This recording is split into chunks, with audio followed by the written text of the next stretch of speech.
Hey everybody, this is the Sliders Review. I'm here today to talk to you about King Arthur, the 2004 movie. This is one of my favorite movies. I really enjoy it. However, sadly, it did bomb at the box office. And one of the main reasons why it bombed at the box office is because it deviated heavily from the source material, what is King Arthur that people know. The whole Merlin being the sorcerer, like wizard type dude, Maeve, the love triangle between Arthur, Guinevere, and Lancelot, the whole pulling the sword out of the stone, the lady in the lake, all of that was like pretty much non-existent and stuff. There were little aspects of it here and there, but it was completely changed. They decided to take a new take on this, making it that of a British slash Roman movie, where Arthur was born out of a Roman general type dude, and Britain and all this other stuff was like, they was like at war and taking over back and forth and stuff like that. It was a completely different take, a very different take. In this version, Merlin is a druid, and so is like Guinevere and stuff. Magic was all gone in this movie. It was more realistic. And I actually liked that take on it. It was interesting. I liked the visuals. I liked the action. I loved the acting. But I will say I would have preferred a more traditional King Arthur type like movie. And that's what threw a lot of people for a loop to where they were so confused. And so the movie just like bombed for that. And it's quite sad because everybody in this is talented, especially the director. The visuals and the fight scenes that he used is just like great and stuff. Also, this movie introduced me to like a lot of actors and actresses that I would like later see on in other stuff. Like Keira Knightley, I actually saw her before this in the Pirates movie. And so this gave her a chance to do like some action. Back in the day, she really wanted to do like more action type roles. However, since like the Pirates movies and stuff, she's went back to more romantic drama type stuff. And now I don't know what the world she's doing. Like she has literally disappeared from like Hollywood. At least I haven't seen her in nothing. I know she had a kid and everything, so it's probably she's just doing the mommy thing. It was my first time seeing Matt Mikkelsen and everything. Mads Mikkelsen, Mikkelsen, he is a very, very, very good actor. And of course, I've seen him in some other stuff, and then, like he was in MCU, and he played Hannibal. It was also the first time I saw Hugh Dancy, and this he has a smaller role in this movie. Both him and Mads have smaller roles in this movie. And it's funny because they both went on to the Hannibal series, and it was my first time seeing Ian. Is it Ian or Ion? I want to say Ion, but I think it's called Ian. Grufford. God, I can't say his name. Ferd. I don't know. It was my first time seeing him in something, and of course, he went on to play Reed Richards and like the Fantastic Four movies. And then my first time seeing like Way Winston, no Winstone, because he went on to voice Mr. Beaver in the Chronicles of Narnia, the first movie. And it was also my first time seeing Ray Stevenson, which I will later see him in Gone in 60 Seconds. He was the Punisher, but I didn't see him in that. But then he returned in the MCU as a completely different character. And so the movie is directed by Anton Fuqua. And so I think he did a really good job with this movie. And so, but like, and it was also a Jerry Bruckheimer produced movie, but a lot of people just wasn't feeling this and stuff. It only made like, well, what's interesting? It made back its budget in the box office. That's like really like amazing. Like, but cause that's the weird thing about this. It made back its budget, right?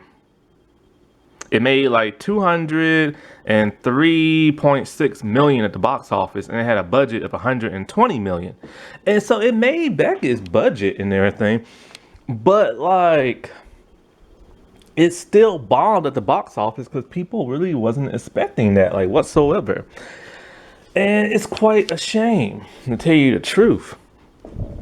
And I know, like, when it comes to the director, let's see, he still makes movies, so thank God for that. And so, like, it didn't end his career. He still makes movies and documentaries and stuff like that. He did Bullet Train. I don't know if that's any good or not. Some people say it's mixed. I don't know. He made the Equalizer movies.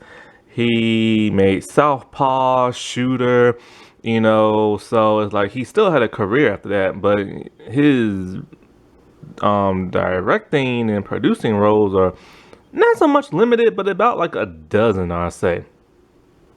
So I guess people aren't like clamoring to like, hire him, which they really should, because he's really good.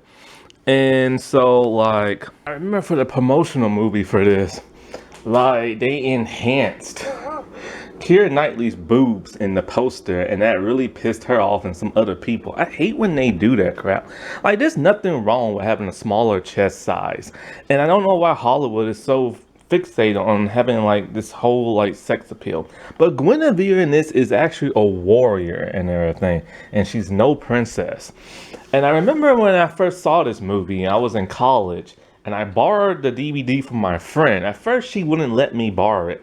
And I didn't understand why. I'm like, I ain't gonna do nothing to it. But now I see why people don't like people borrowing their DVDs. They're afraid it might get scratched or they might not return it. So I totally understand now why she didn't let me. But thank God she did let me, because I really enjoyed this movie. Now, it is interesting. It took a more realistic approach to the King Arthur like mythos and stuff, like the whole Romans and the Saxons and the Britons and stuff.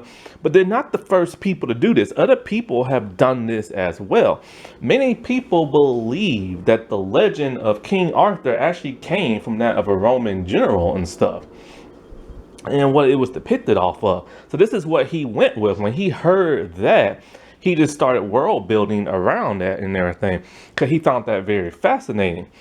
And sometimes it's nice to get away from the fantasy, but at that same time, when people are expecting to see a certain type of like project, they don't want to see nothing that's completely different. So I totally understand why people got upset. And like I said before, I would have loved to see a more traditional one, say like in the Merlin TV movie, not the TV series, but the TV movies with the Jurassic Park dude. I mean, that was a really good depiction of King Arthur, Merlin, Maeve, and Maverick, and all those people, And so I totally get why people are like niffed and upset about that and stuff. But it still shouldn't be like a reason for people not to want to watch this. So in this version, Arthur, who is played by, see, what is that the actor's name? Clive Owen. His version of Arthur, he's half British and he's half Roman. So he's kind of like the best of two worlds with two countries that hate each other. Because remember, in the show Britannia I told you about, Rome tried to invade Britain, like their first attempt, and they failed because the Druids just like whooped their butts and everything. And it shamed Julius Caesar. Then about 100 years later, they tried again and they succeeded. And then they kept hold of certain areas of Britain for many years until the Britain people fought back and drove them out. Now, I believe it might have been the Germans, I believe, that conquered Rome. I'm not 100% about that, but I did hear something about that years ago on another television show. And so Arthur, his father was a Roman general, and his mom was a Catholic woman and everything. And his knights are from Rome, and they are pagans and everything. Now, Arthur being born out of paganism, he's also born into Christianity. And Christianity was running rampant around the world around that time. And what they did was that they would force when they took over parts of Britain, they would like capture many of the young men and older men, but most of the young little boys and stuff, and force them to like fight in their army and everything. And they had to be there for a number of years. They had to give up their religion and stuff. And after a certain time, they were then allowed to return back home and everything. And so that's what the Knights of the Round Table in this version are subject to. They have returned back home and everything, because they visit back every now and then. They one of them started like a family named Bordis and everything, and so they return home every now and then. But now they finally are gonna get to like return home and stuff. And so like they're happy, they're thrilled. They're gonna leave their Christianity faith behind and go back to their paganism and stuff like that. And so like they are like beyond thrilled until they are tasked with one more mission. See, they have the scrolls that the emperor has. He won't sign them off for them to like retire and stuff until they do one more mission. There's like I forget, like this is some type of family living over in like Rome or something like that they want brought back to like Britain or something like that. And I forget where the family lives at. They live somewhere. I think they're in Britain or something like that. I can't really remember right now. But anyway, they want to get this family back. And so they have to do one more mission. This infuriates the men and everything. They are furious at this because they say, they're free. They want to be free men and everything. They no longer want to be slaves to that of Rome and everything. And so so Arthur has to convince them like to fight in one more battle and everything, because they're supposed to be like the best of the best. And they've lost a lot of men, but these are the ones that are left. And so it causes a rift between them and Arthur and everything. But they go anyway because one of the knights, he tells them like, like Arthur is our leader. He will never betray us and he will prepare for war. And so the rest of them do it too, especially Bordis, because he's all like, I'm not going to leave y'all. He's the oldest and he's all like, I'm not going to leave y'all just to get your heads like chopped off and everything like that. And everything like, because, y'all would make mistakes and everything and blah, blah, blah, blah, and all this other crap. So he doesn't want to do it, but he loves his brotherhood so much that, he's not going to see them die on the lands of the battlefield without him being there to like justify it and stuff, And that's what the thing I like about these knights. They're like a brotherhood. They're not like the Knights of the Round Table or nothing like that with the knight looking clothes. They have their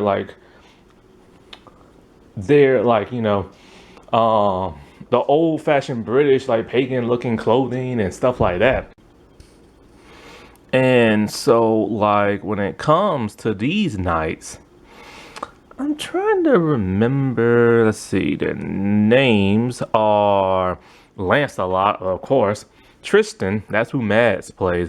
Tristan is like, he's barely in it. He has like a hawk or something to help him like survey the land. He's a very silent type person, a mysterious type person, but he's like a marksman and he's very skilled at like fighting and stuff.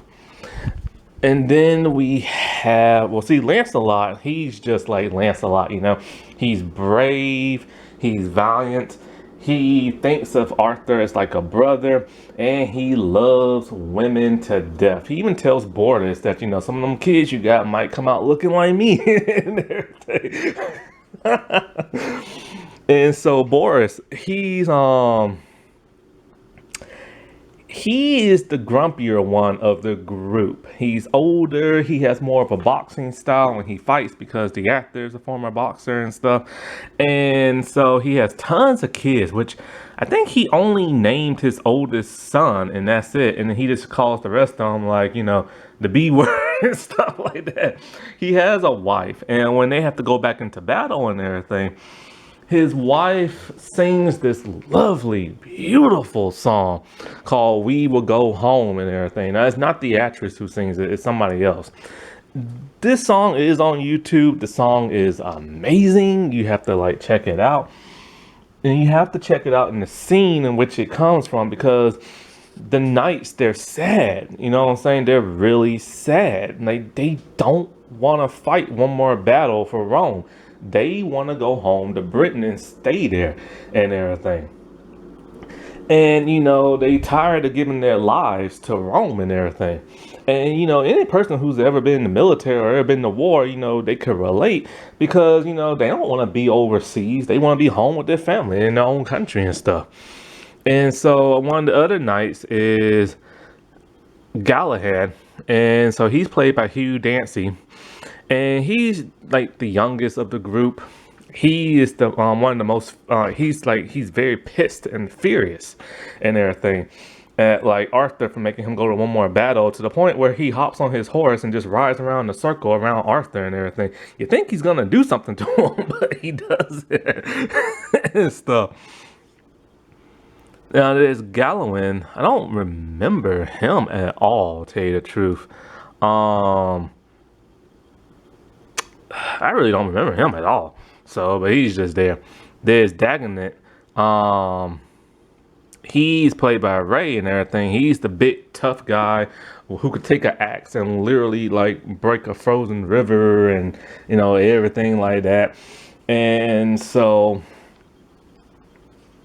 when they are tasked with this like mission and everything, they have to find this one home, and they go into the village and everything. They tell, what is it? See, the reason why they have to get this family out and everything is because an invading force is coming. I think it's the Saxons, I think. I believe it is the Saxons. They're like these barbarian type people and stuff, and yeah, it's the Saxons, and they're very ruthless. And so they have to get this dude out who's Roman and his son out. And so like while they're there, they see that these people have barely been fed and everything.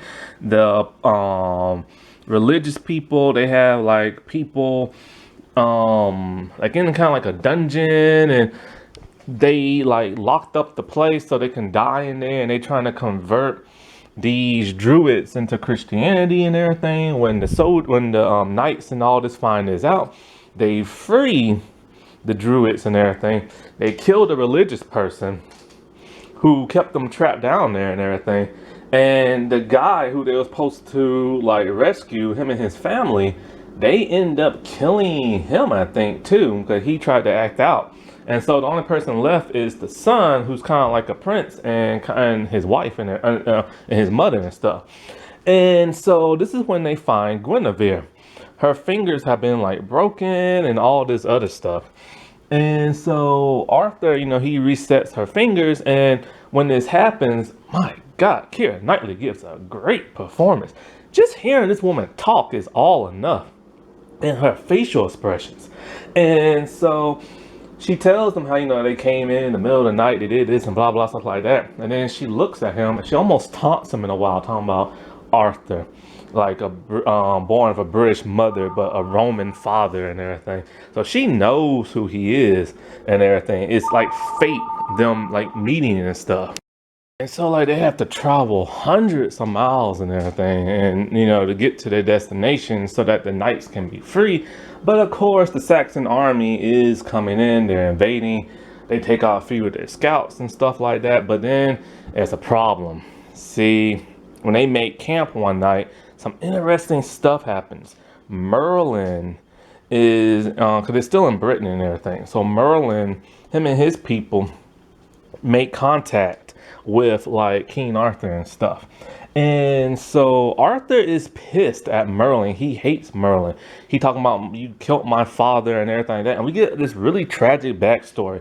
And we finally get Excalibur pulled from like the stone. Now Excalibur here doesn't have no power. Like I said, there's no magic.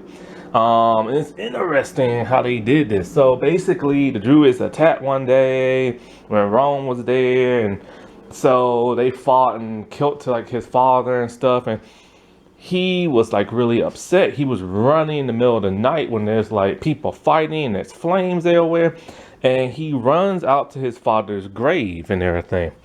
And in his father's grave is a sword. And so he pulls his father's sword out of the ground and everything. And that's the symbolism of him pulling Excalibur from like the stone. And so like um it's a really heartbreaking scene where it's like a little boy just crying, holding on to the sword, trying to pull out, talking about, "Father, please release your sword." And then he finally pulls it out, running in the middle of the night, trying to find Merlin and stuff. And so Merlin's trying to tell him, there's a greater threat, there's a greater destiny for you, blah, blah, stuff like that. And Guinevere is the one who brought him to Merlin, so he feels that she kind of like betrayed him and everything.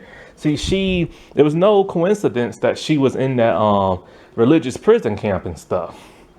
Now, with Guinevere, the director said that he knows the legend of how the whole love triangle between Arthur, Guinevere, and Lancelot. But he feels that if him and Lancelot are like brothers in arms, why would he like creep up on his woman and stuff? Like, he doesn't like that. He said like no man where he's at would do something like that unless you're gonna get turned out.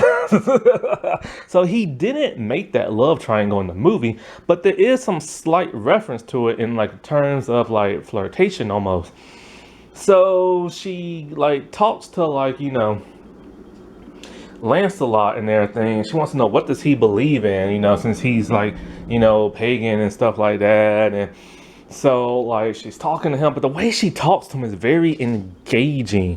Like, it's almost like sensual in a way. But it's like, but she's trying to get like information from him. And he's telling her, what it's like to live in his home and what his people used to do, how they would sacrifice goats and run around naked and stuff like that. And, there's all kind of stuff. So then she goes from him, and then she talks to Arthur right after that. And then when she talks to like Arthur and everything, she's doing her engagement, sensual type talking to him, and, telling him how like, we were born of this land and we belong in this land and all this other stuff. And then I think they make love or something like that. And so that's the just the only part of the whatever love triangle they might have had, you know what I'm saying? So they're almost to the destination, but there's a problem. The Saxon army is a coming, but they're between like a rock and a hard place in the form of a frozen lake. And so the Saxons are coming, and they say, you know what? They're tired of running. They're ready to fight. They get the people out of there, tell the people, keep heading this way. We're going to hold the army off as much as they can. Remember, it's only like a couple like people fighting off an entire army. So Guinevere decides to stay, and she has like a bow. And so like it's the frozen water. It's them against like the first infantry of like the Saxon army. So with their bows in hand, they're shooting people, but they're all like, they're out of range. But then, because she tried to like shoot one of them, but I think they was like out of range. And so like one of them, I think it's Tristan, he's able to like shoot 2 arrows in the air and hit them and everything. So he kind of like proved to her, not out of range now. And then so her and Lancelot have a funny like way of like banter between each other. He tells her something like, "I'll protect you from the big bad Saxon men." And she's all like, "Oh, don't worry, I'll protect you when you're naked on the ground and they're trying to get you," and stuff like that. Like, oh my God. So as the soldiers are coming, they're shooting them in arrows they can in the air, trying to get like the Saxon army, but they're putting their shields up.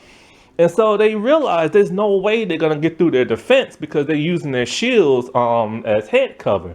So what's his name?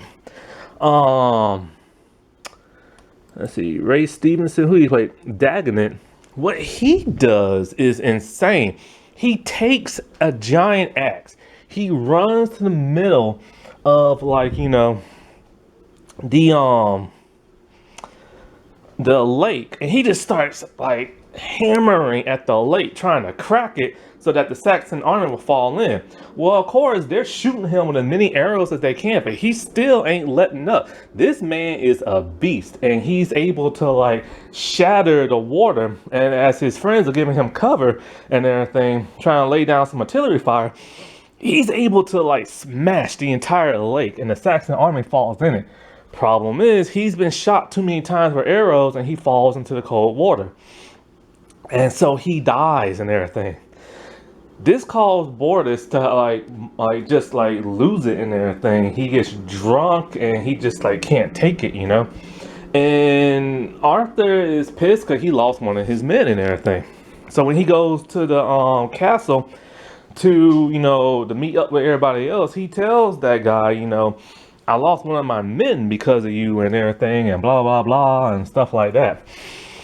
But the Saxon army is still coming. And the orders from Rome are just to let the Saxons have like the land. They all like, what the world, man? We fought for nothing. We got this family for nothing. And now you're just gonna give it to like the Saxons? And they're all like, we don't care. We live in Rome. Let them have Britain and everything. So this causes the knights and Arthur and all of them to decide what they're gonna do now. Arthur tells his men, go home, you're free, like you finally got your walking papers and everything. I myself will fight the Saxon army. One man against an entire army. And he goes out there too in his Roman like gear, he's ready to fight. But you know, his boys ain't gonna let him down. They go out there with their gear and their horses and they're ready to fight. But it's only like a couple, once again, a couple of men against an entire army. Well, what happened is some of the people that they rescued decide to stay in the castle. They're gonna stay there as the last line of defense in case the knights get taken down. But then all of a sudden, it happens. Merlin and the Druid people, they start to cause like fog to rise over the land. Not magic, of course. Like I said before, no magic. They use like however they make fog back in those days, like chemical type stuff. They get like, you know, certain like foods and animal fat and all this other crap, and they burn it. So when they're burning it, all the smoke is like covering the land, and it's thick like fog. And so the Roman knights, they go through the fog and they're just slicing as many of the Saxon people as they can. This causes the first or the second wave of like soldiers to like flee. And he's all like, this is just parlor tricks. Y'all are gonna fight or you're gonna die here. So it's a huge climactic battle. And the Druids have decided they're gonna help out in this battle. This is when Guinevere has her battle armor on, not battle armor, it's more like battle gear. It's like cloth and everything on leather. And they paint their skin like bluish green and everything. It's very savage looking and it's just like brutal and it's amazing. And the fight scene is just like awesome and everything. But sadly, some of our knights had to like die, you know what I'm saying? Like Tristan, he decides he's gonna fight like the main Saxon like Captain General dude. And he's holding his own until he gets his butt whooped. And then somebody else dies. I can't remember who, but I think it's another one. I can't remember his name. It might have been one of the ones, that one dude I can't remember. But then Lancelot, he is trying to save Guinevere because like the Saxon general's son is like really giving her a butt whooping. Like he said, he'll be there to protect her and everything, and he is. It's a huge climactic battle. Lancelot, he fights with like 2 giant Roman swords, and like he's just like going at it, and the fight scenes are amazing. But sadly, he is killed and everything. And so, but he gets one more blow off the dude with his sword, and so he kills the dude who killed him. And so sadly, Lancelot dies. And so when Arthur fights the main general dude, it's a big battle, but he is able to win. And so now they have reclaimed the land and everything. And Arthur, this is the part that's kind of weird. All of a sudden now Arthur's all like, you know, he's gonna stay in Britain with the knights that like survived and everything. And So he's lost 3 men and everything, and he decides he's gonna marry Guinevere. And it's supposed to unite their people like never before, and it was just kind of weird, like a marriage all of a sudden, towards the end of the episode, the movie, and so it ends like that. And like I said before, it's a great movie and everything. If you have a chance to like find it somewhere, I think it might be on Amazon Prime. I think that's the only place I see it at, and it might be free. They say you need to. Alrighty, well, I'll talk to y'all later. Bye.